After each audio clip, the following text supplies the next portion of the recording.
독일 라이프치히에서 1813년에 라이프치히 국민 전투가 있었습니다.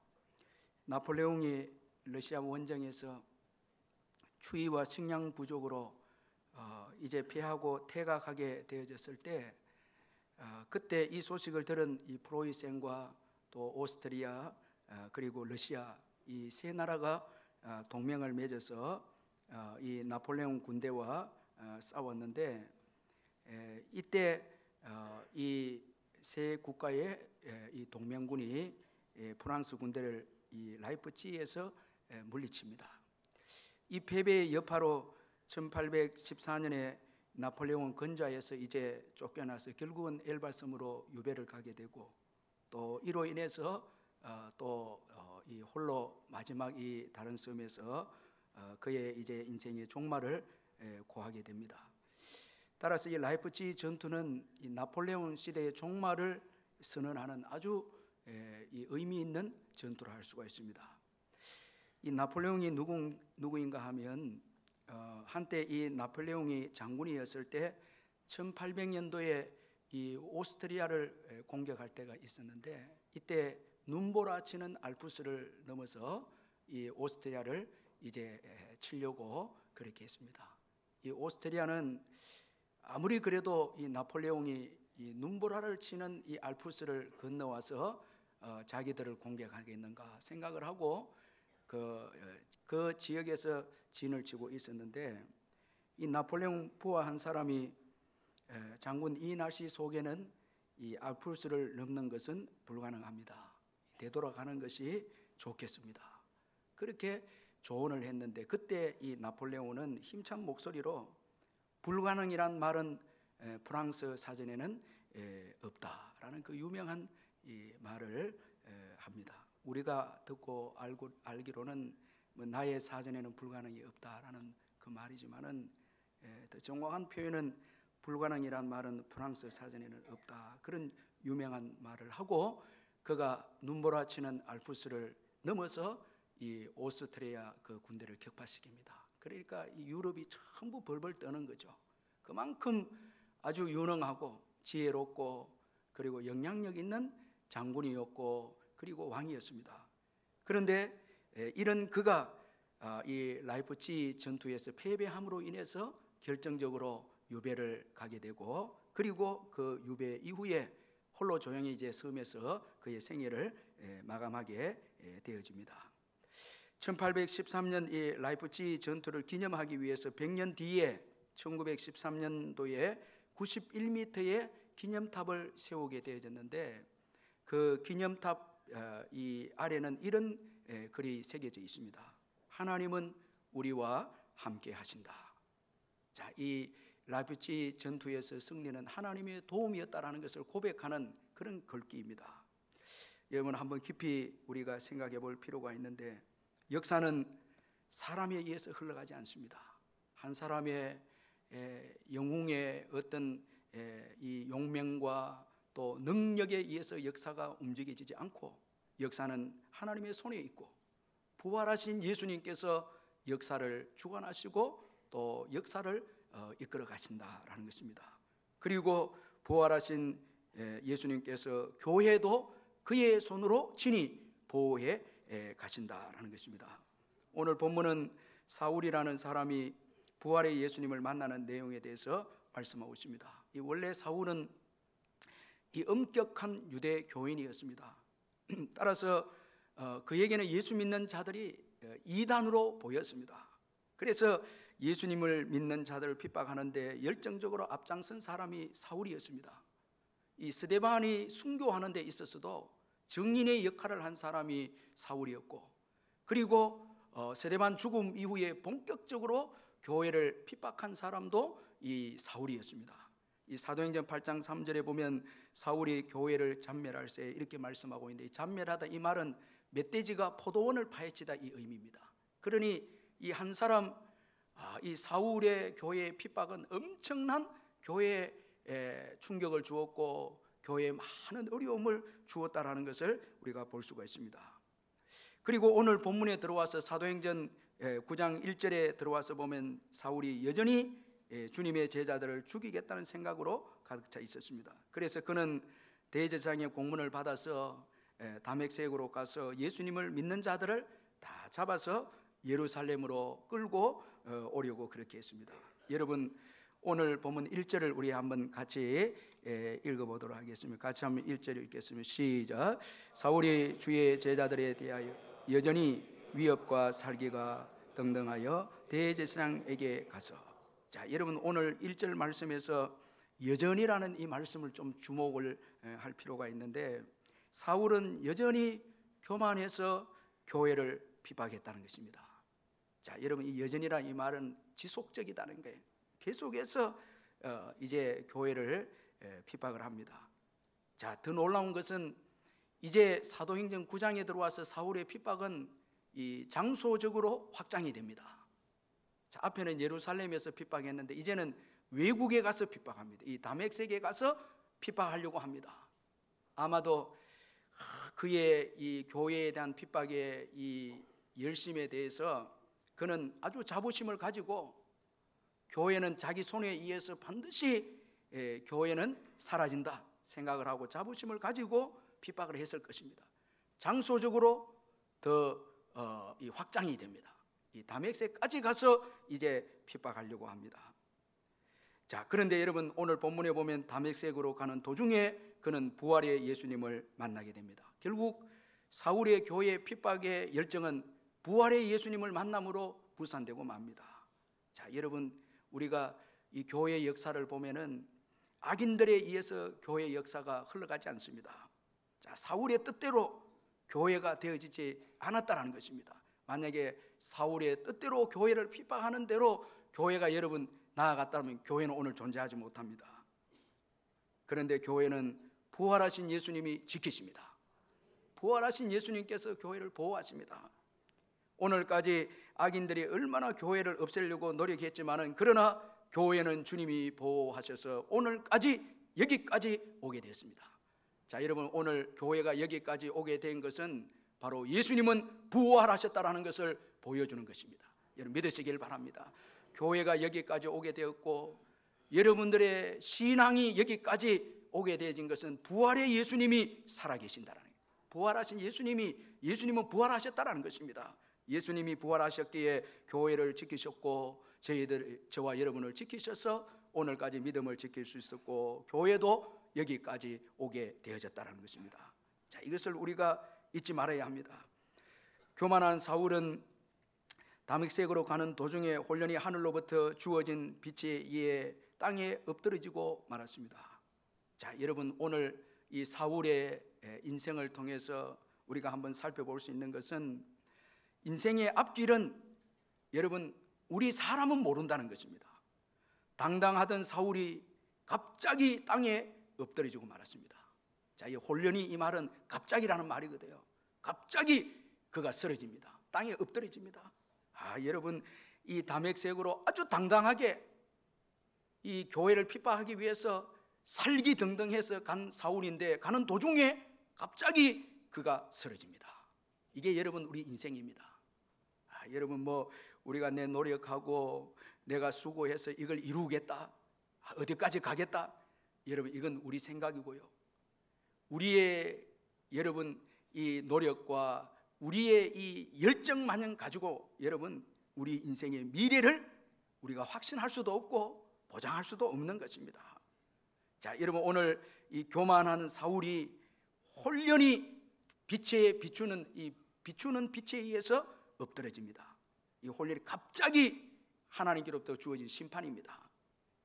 자, 여러분, 이 교만한 자에게는 심판이 갑자기 찾아오기 때문에 준비할 기회가 없어요. 준비할 기회가 없습니다.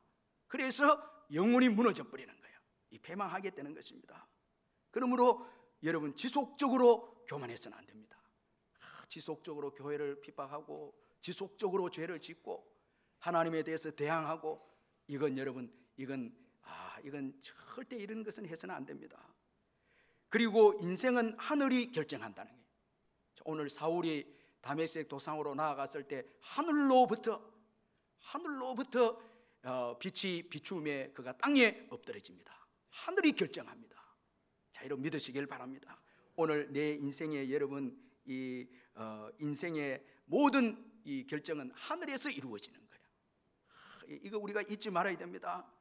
하늘로부터 주어지는 빛이 사울을 땅에 엎드려지게 했습니다. 하나님이 사울에 가는 길을 막은 것입니다. 이건 여러분 사울에게 있어서 심판이자 동시에 은총이고 은혜입니다. 죄 짓고 죄지을로 가는 것을 막아주고요. 그리고 여러분 예수를 만나 부활하신 예수를 만나서 구원을 받습니다. 심판이자 동시에 이 은혜입니다. 이 땅에 엎드려진 것은 이건 심판이고 부활의 주님을 만나서 구원을 얻게 된 건 이건 은혜입니다. 자, 여러분 하나님이 막으면 가지 못합니다. 여러분 막는데도 가는 것은 이건 옳지 않습니다. 하나님이 열어주실 때 가는 것입니다. 아멘. 이게 중요한 것입니다. 이게 다 우리 인생의 길이 하나님께 달려 있다라는 것입니다.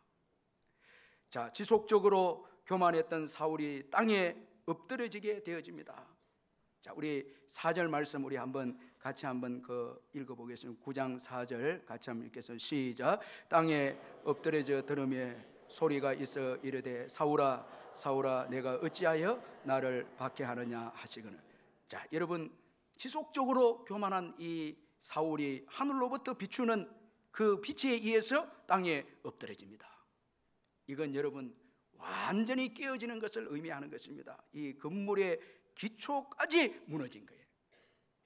기초까지 무너져 버리고 완전히 무너지게 되어진 것입니다. 자, 여기에서 바울의 신앙관, 세계관, 사명관 모든 것이 다 이제 깨어집니다. 다 막 하나님께서 그를 흔들어 버린 거예요. 그가 믿었던 거, 생각했던 거 다 깨뜨려 버렸습니다. 자, 여러분 이 땅에 엎드려졌다라는 것은 완전히 낮아진 것을 의미하는데, 자, 완전히 깨어지고 낮아졌습니다.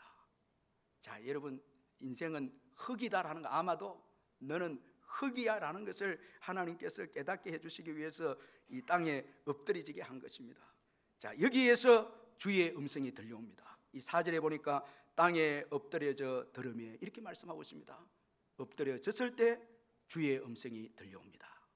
자, 여러분 오늘 우리가 하나님의 말씀이 들려올 때가 언젠가 하면 우리가 엎드려졌을 때거든요. 깨어졌을 때, 낮아졌을 때입니다. 교만할 때는 음성이 들려오지 않습니다. 음성이 들려오지 않거든요. 제가 우리 젊은 부부가 우리 한 가정이 제 방에 와서 기도를 받는데 가정에 문제가 있으니까 이 애들이 아주 오기 전에는 좋은 일만 있을 때는 기쁘고 즐겁고 이렇게 했어요. 그런데 가정에 문제가 있으니까 이제 내 방에 들어오는데 기도부터 하는데 울기 시작하는 거예요. 막 우는 게. 전에는 난 그런 거 못 봤어요. 완전히 깨어졌어요. 그리고 이제 권면을 듣는 거예요. 기도를 받고 권면을 듣는 거예요. 진지하게 받습니다. 이게 복이거든요. 이게 복이거든요.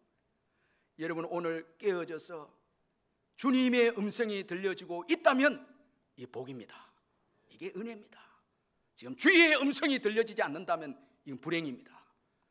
여러분 오늘 예배를 드릴 때도 조금만 더 겸손하면, 여러분 제가 우리 지난날 처음 주님 앞에 예배를 드릴 때 모습을 한번 생각을 해봤는데 우리 어르신들도 기억날 겁니다. 참 두렵고 떨림으로 먼저 준비해 와서 기도로 준비하고 말씀을 읽고 그리고 아주 겸손한 마음으로 두렵고 떨림으로 예배를 준비합니다. 그리고 말씀을 듣습니다. 말씀이 들려옵니다. 그런데 시간이 지나면서 여러분 당연하게 예배를 드리고 또 우리가 우리의 행한 일도 있고 자랑할 것도 있고 여러분 이것이 우리를 불행하게 만드는 것입니다. 바울은 깨어지고 난 다음부터 그는 더 겸손해지지 않습니다. 지극히 작은 자 중에 작은 자고 죄인 중에 괴수고 그는 아무도 판단하지 않고 비판하지도 않고 자신만을 바라보면서 나의 나된 것이 하나님의 은혜로 되어졌다 고백하고 내가 한 것이 아니요. 많은 여러분 수고를 하고 난 다음에도 바울은 내가 한 것이 아니요. 그러니 바울은 끝까지 주의 음성이 그에게 들려왔습니다. 마지막 주님 부르시는 그날까지. 그리고 마지막에 천국이 환하게 보입니다. 의의 면류관이, 이제 이후로는 의의 면류관이 예비되어 있다. 여러분, 마지막 죽음을 임박했을 때 의의 면류관이 환하게 보이는 여러분 그 성도, 얼마나 참 축복의 성도입니까? 예. 그게 보이지 않는다면, 천국이 보이지 않는다면 이 얼마나 불행입니까? 말씀이 들려오지 않는다면 이거 불행이죠. 자, 오늘 이 예배를 드릴 때에 좀 흥분되었던 거 가라앉히고, 죄인인 것을 고백하고, 부족한 것 고백하고, 오늘 은혜를 주지 않으면 안 됩니다. 주님 은혜 주셔야 합니다. 자, 이런 마음으로 예배한다면 주의 음성이 들려올 줄 믿습니다. 자, 이게 여러분, 여기서부터 축복은 시작이 되어지는 것입니다. 어떤 분이 글을 썼는데, 모든 물건은 다 깨지면 못 쓴다는 거예요. 다 깨지면 못 써요. 여러분, 뭐 아무리 좋은 접시가 있고 비싼 여러분 뭐 그릇이 있어도 깨지면 그거 본드로 붙여갖고 그거 못 쓰거든요. 그거 갖고 여러분 뭐 거기에 반찬을 담고 못 합니다. 그런데 깨지면 쓸 수 있는 게 딱 한 가지가 있다는 거예요. 사람은 깨어져야 쓴다는 거예요. 깨어져야 쓴다는 거예요. 그 어떤 분들은 제가 보면 말씀도 안 들어가요.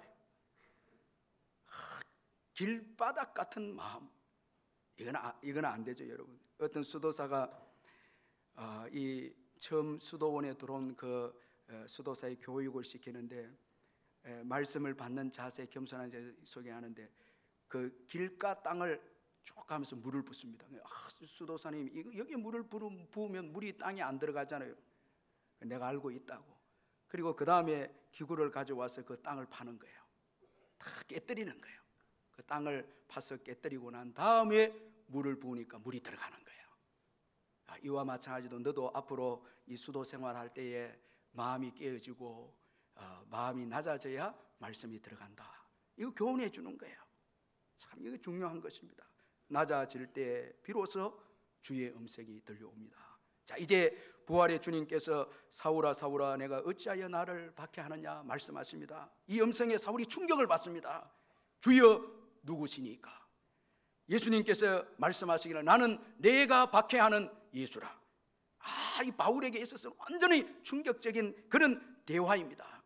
자, 여러분, 이 말씀들을 통해서 중요한 교훈을 몇 가지 받을 수 있는데, 먼저는 사울이 교회를 핍박하러 가는 도중에 부활의 예수님을 만난 것입니다. 자, 그래서 바울은 자신이 구원을 얻게 된 것은 전적으로 주님의 은혜이다, 이렇게 고백합니다.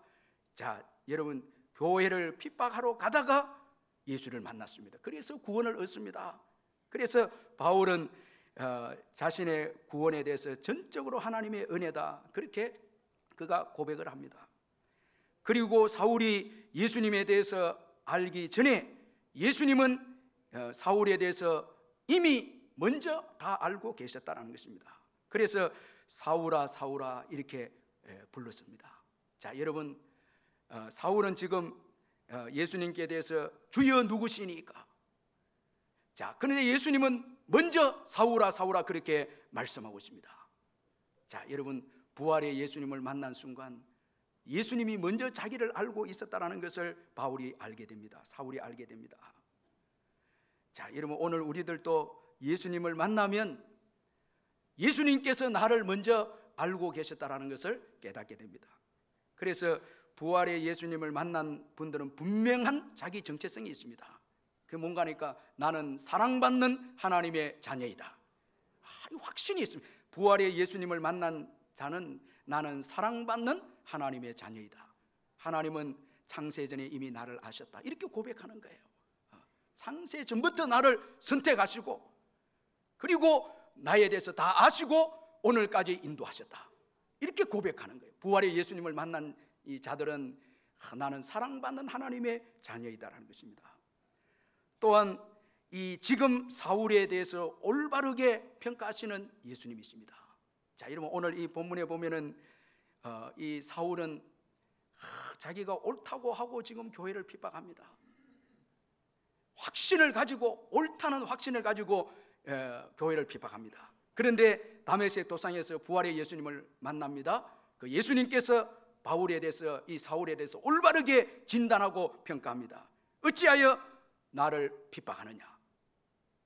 그가 옳다고 여겼던 행위가 예수님에게 있어서는 예수님을 핍박하는 이 행위가 된 것입니다. 자, 자기 자신에 대해서 의인으로 여겼던 이 사울이 예수님을 만나면서 죄인이 됩니다. 예수님을 핍박하고 교회를 핍박하는 자가 되어졌다는 것을 깨닫게 됩니다. 자, 여러분, 예수님을 만나고 성경을 읽기 전에는 내가 의인이다 생각합니다. 내가 옳다고 생각합니다. 그런데 여러분, 부활의 예수님을 만나면 나는 죄인입니다 고백하게 되는 것입니다. 부활의 예수님을 만날 때 진정한 여러분 우리 자신에 대해서 올바르게 평가를 받게 되는 거예요. 나는 죄인이다라는 거예요. 그리고 그 예수님과 거룩한 교제를 할 때마다 거룩한 빛이 내게 비춰올 때마다 나의 부정한 점이 더 드러나서 죄인 중에 괴수이다, 나중에 이렇게 고백합니다. 거룩한 성령이 조명함으로 인해서 그 거룩한 예수님의 의로운 빛이 바울에게 점점 비춰왔을 때 바울은 죄인 중에 괴수이다 이렇게 고백하게 되어집니다. 자, 지난날 의인이었다고 아주 자만했던 이 사울이 부활의 예수님을 만남으로 인해서 죄인으로 그가 바뀌게 됩니다. 자, 이 올바른 판단, 이건 여러분 주님을 만날 때에 올바른 평가와 판단이 있다는 것을 여러분 기억하시길 바랍니다. 그리고 교회와 예수님 자신을 동등하게 여기고 있음을 또 오늘 본문이 말씀하고 있습니다. 자, 여러분, 오늘 이 사울은 교회를 핍박했거든요. 그런데 예수님은 나를 핍박한다. 교회와 예수님을 동등하게 여기고 일치하게 보시는 예수님이십니다. 여러분, 교회는 주님의 몸입니다. 바울이 이 예수님을 만나고 여러분 그 바울 서신에서 교회의 머리가 되신 예수님, 교회는 예수님의 몸이 되신 교회, 이렇게 표현하고 있습니다. 자, 여러분, 교회를 사랑하는 것이 예수님을 사랑하는 것이고 교회를 핍박하는 것이 예수님을 핍박하는 것입니다. 이거 잊지 말아야 됩니다. 너무너무 이 교회가 중요한 것입니다. 예수님의 핏값으로 산 교회를 자신과 똑같이 여기시는 예수님이십니다. 여러분, 교회를 사랑하시기를 주의 이름으로 축원합니다. 교회를 사랑하는 것은요, 바로 예수 믿는 저와 여러분을 사랑하는 거예요. 여러분, 이 시간에 예수 믿는 그 옆에 분들 한번 보시면서 사랑합니다, 축복합니다 한번 인사하시기 바랍니다. 사랑합니다, 축복. 제가 이번에 특별 새벽 기도를 하는데 제가 은혜 받은 말씀이 뭔가, 전도서 말씀을 주님이 주시는데 어떤 말씀인가 하면 한 사람보다 두 사람이 낫다는 거예요. 한 사람보다 두 사람이 낫다는 거예요. 이걸 깨닫게 해주시는 거예요. 그러면서 자, 보라는 거예요.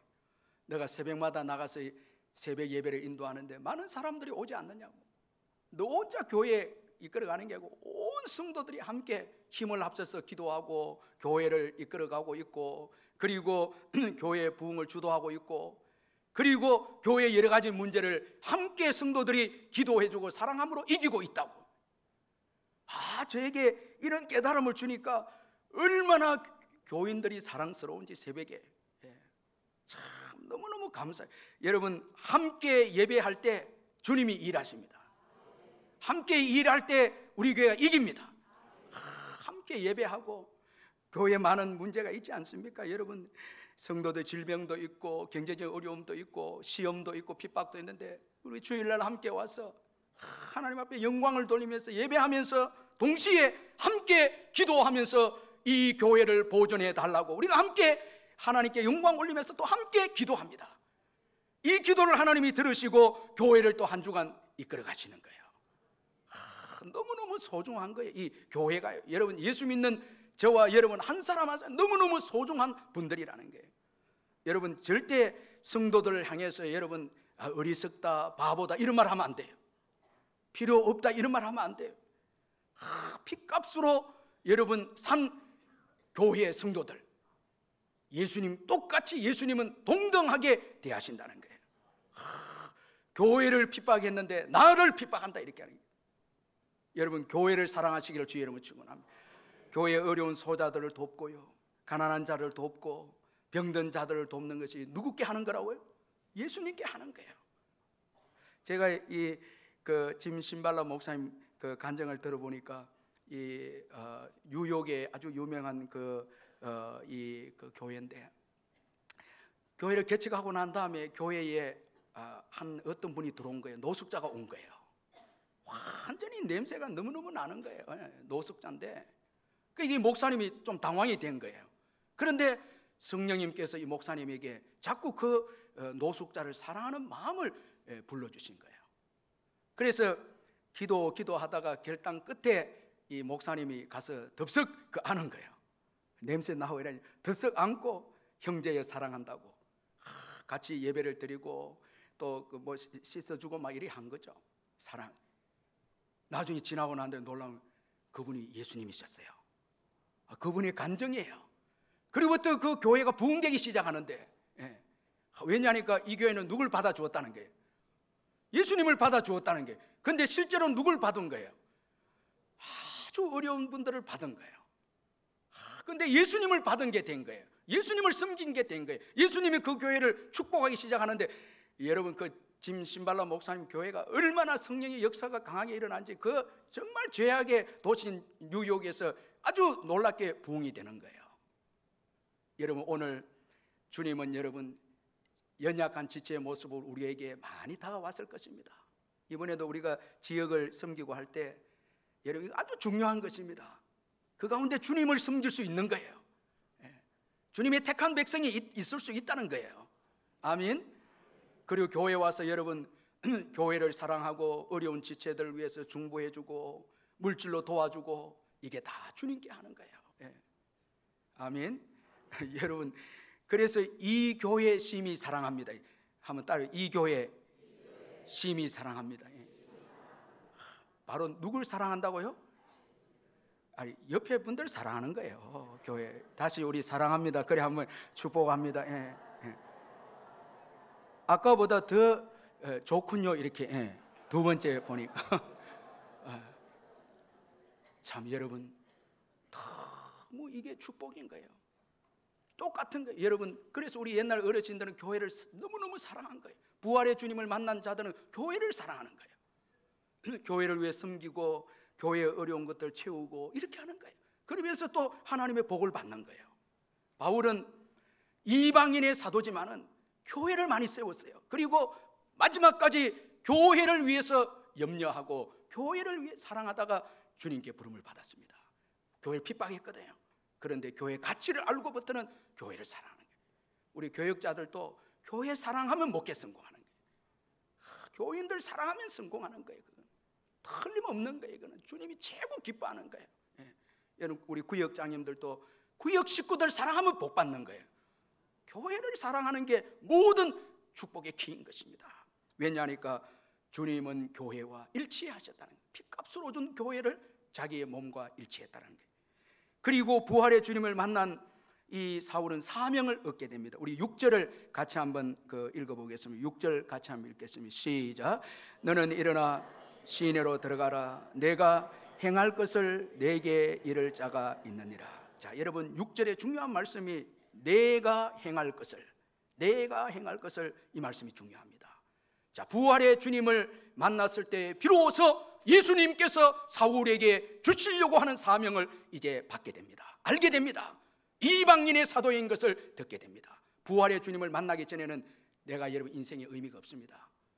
하나님을 위해서 무엇을 위해 살아야 되는가 깨닫지 못하면, 부활의 주님을 만나지 못하면, 여러분 우리가 주님의 교회를 섬길 때 내가 원해서 하고 내가 하고자 해서 하고 이게 아닙니다. 주님이 주셔야 직분을 받고 주님이 주셔야 사명도 하는 거예요.